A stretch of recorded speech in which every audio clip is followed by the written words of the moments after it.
Welcome to an episode of Behind the Scenes, a weekly program unveiling the biggest political developments in Somali politics and the wider Horn of Africa region. I'm Sultan Mohammed, your host and co-producer here on Horford Media, alongside Suleiman Hashi. On this week's program, for the first time, the 5,000-strong Somali force training in Eritrea was showcased to the world as President Hassan Sheikh Mohamud visited Asmara on an official 4-day working trip. This comes after fake news was peddled and circulated in Somali political arena over the past year, suggesting that the Somali National Army units based in Eritrea fought and died in the Tigray War. Now, how and why was there fake news about the Somali soldiers based in Eritrea, and where are they now? These are the topics on the program today. We hope you find this program very informative. Please like, share, and for similar content, do subscribe to Horford Media. Also, do subscribe to Horford Media Group's second channel, which you are currently watching, known as Horford TV, where you can find exclusive programs such as Behind the Scenes, the African Weekly Roundup, and Mahahisra, among others. And last but not least, do follow myself, Sultan Mohammed, Suleiman Hashi, Yasin Abdi, and the wider Horford Media team on our social media platforms that should appear on the screen any moment. Let's get straight into it. Now, in a statement that surprised many, Villa Somalia announced that President Hassan Sheikh Mohamud planned to travel to Eritrea on an official 4-day trip in which he would meet Somali National Army soldiers that were training in the country. For over a year now, many Somali politicians that were opposed to the former government led by former President Mohamed Abdullahi Farmajo, including the current incumbent president, argued that the Somali unit stationed in Eritrea took part in the conflict in neighboring Tigray region of Ethiopia. From major presidential candidates to political analysts, journalists to so-called independent think tanks, they all unanimously agreed that there must have been Somali soldiers that fought in the Tigray War because the Tigrayan leadership argued so. Now, in hindsight, what we can see is a sophisticated and coordinated disinformation campaign. In hindsight, what we can see is a sophisticated and coordinated disinformation campaign by a handful of interconnected individuals from various professions that had vested interests in Somalia. It is such individuals that planted the seed that would eventually form to be one of the biggest fake news scandals that would hit the Somali government in over a decade. Now, before we actually assess the most recent updates regarding the Somali National Armies stationed in Eritrea, let's take a trip down memory lane to see exactly who and when this seed of disinformation was planted within the Somali political arena. Now, many supporters of this argument that Somali troops did fight in Tigray cite the UN Human Rights Council, more specifically the report released by the Special Rapporteur on the situation of human rights in Eritrea, Mohammed Abdessalam Babikar. Now, halfway down page 6 of this report, the following is written. The Special Rapporteur also received information reports that the Somali soldiers were moved from military training camps in Eritrea to the front line in Tigray, where they accompanied Eritrean troops as they crossed the Ethiopian border. It is also reported that Somali fighters were present around Aksum. The government of Somalia denied the participation of Somali soldiers in the Tigray conflict. Now, of course, such a statement is bold as there is no actual evidence produced by Mr. Babikar other than he had received information that Somali troops were fighting in Tigray. So the question becomes, where did the Special Rapporteur obtain this information? If we actually look at the citation for the paragraph, we see that the exact source of this information comes from a controversial and unsubstantiated article written by a journalist named Amanda Spieber for the South African newspaper The Mail and the Guardian, titled "Somali Troops May Have Been Drawn into the Ethiopian Civil War," that was dated 20th of January 2021. In her article, Ms. Spieber argues that the Somali soldiers accompanied Eritrean troops to fight in Tigray, leaving their designated army barracks in Eritrea. She cites the controversial newspaper Garowe Online as being the direct source of information to back up such a statement. And Garowe Online previously interviewed former NISA Chief Abdessalam Guled.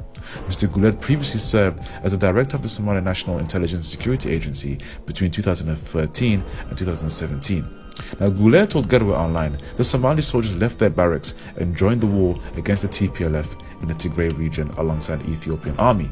However, what is interesting is that within the same article, Ms. Spieber warns readers that Garowe Online itself couldn't verify the accusations and the statements made by the former NISA chief Abdessalam Guled, who they were interviewing.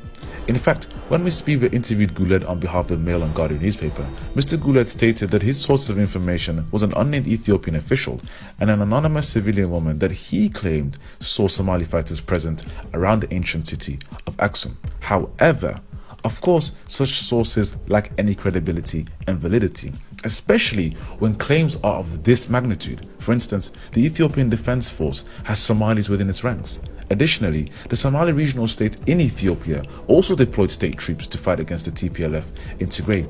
Therefore, in a situation where witnesses were credible, if they were, hypothetically speaking, those Somalis she could have seen could easily have been Somali Ethiopians that were fighting for Ethiopia. And now Ms. Bieber concluded her inadequately researched article by again referencing another anonymous individual. This time, an unnamed Somali man told her that his brother joined the Somali National Army in November 2019 before allegedly, and I quote, disappearing in March 2020. Now pay close attention to the word disappeared as a description of the whereabouts of these Somali soldiers. The word disappears automatically implies sinister intentions and actions by the federal government against the newly recruited Somali soldiers. While the word disappeared in this article is not an outright bold accusation, it buries the seeds for analysts and others to use this as a source of information to push a narrative built on false sources or unverified information. In actuality, militaries across the world deploy soldiers for training or combat missions across the globe in absolute secrecy.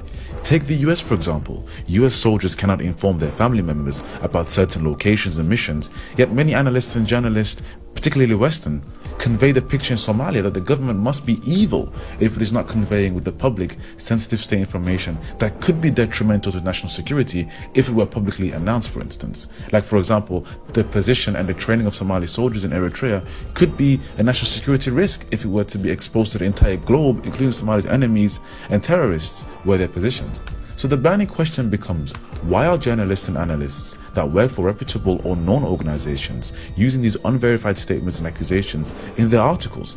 In fact, the bigger question becomes, why did the UN Special Rapporteur Mohammed Abdulsalam Babikar use these unverified sources in his report as credible information to report back to the UN Human Rights Council? You have to understand that Somalia is currently in an uphill battle to remove Chapter 7 powers that have been imposed on Somalia since the beginning of the Somali Civil War. For those that do not know, Chapter 7 of the UN Charter includes various articles that set out powers for the UN Security Council, but in simple terms, it enables the UN Security Council, and I quote, to determine the existence of any threat to peace, breach of the peace, or act of aggression, and essentially allows them to deploy armies or impose certain embargoes or sanctions. And for example, Somalia is currently under a UN arms embargo, which has been fighting for the last 5 years. The reality is that many states seem to be completely opposed to the idea of a strong Somali National Army. Now, in a report we released here on Hot for the Media in 2020, we found that a proposition was put forth before former President Mohamed Abdullahi Farmajo during the Somali conference in London to cap the Somali National Army at only 18,000 soldiers, to which he refused to sign, according to sources close to Villa Somalia at that time.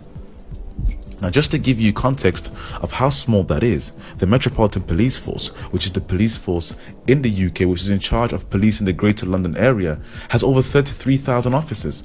Now, if you compare that to a country in a state of war against a sophisticated, internationally connected terrorist organization, 18,000 soldiers is far less than an adequate number of soldiers. In fact, the African Union mission in Somalia has over 22,000 soldiers, roughly estimated, and they've been unable to remove Al-Shabaab for the last over 10 years.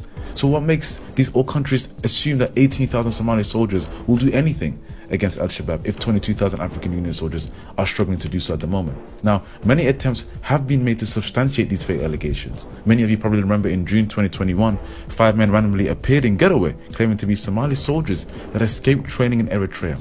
Now, in an interview with regional media, the 5 men claimed that they deserted the camps due to, and I quote, tough training and a lack of medical care. However, despite giving false names and false information, all those that were interviewed clarified that they did not participate in any conflict in the Tigray War. Whether these individuals were actually members of the Somali National Army cannot be verified by behind the scenes or what for the media, because the Somali Defense Ministry did not address any of the statements made by these alleged soldiers. So, back to the burning question, why did the UN Special Rapporteur Mohammed Abdulsalam Babikar use these unverified sources in his report as credible information to report back to the UN Human Rights Council? We may actually never know the answer to this question, but it does seem as though Mr. Babikar has fell well below the standards required of him in terms of research, as the peddling of disinformation and inaccurate facts is a very dangerous activity on social media, an arena plagued by fake news, particularly in Somalia. So, back to now, where are the soldiers? Now, in a statement by both Villa Somalia and the Eritrean Information Ministry, it outlined that the president, Hassan Sheikh Mahmoud, visited Somali soldiers that received 3-year training. Now, the president inspected a parade of the members of the National Army. Representatives of the trainees paid tribute to a rigorous program of training and lessons, according to the Ministry of Information in Eritrea.